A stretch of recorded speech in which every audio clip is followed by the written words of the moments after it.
Sesaat lagi Anda akan menyaksikan Kompas Update yang didukung oleh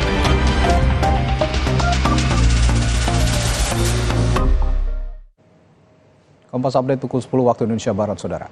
Serangan udara militer Israel di Deir al-Balah, Gaza, Palestina menewaskan 15 orang, termasuk 3 perempuan dan 4 orang anak. Seluruh jenazah korban dibawa ke rumah sakit Martir Al-Aqsa.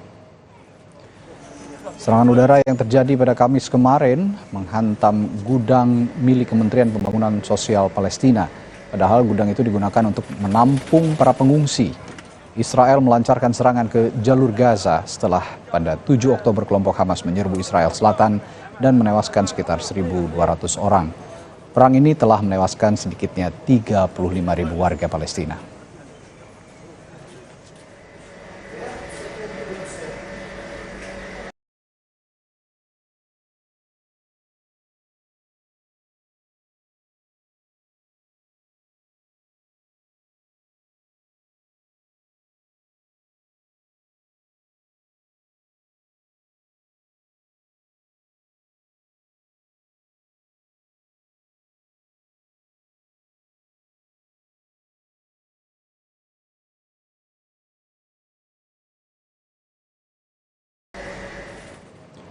Demikian Kompas Update, saya Raditya Putro.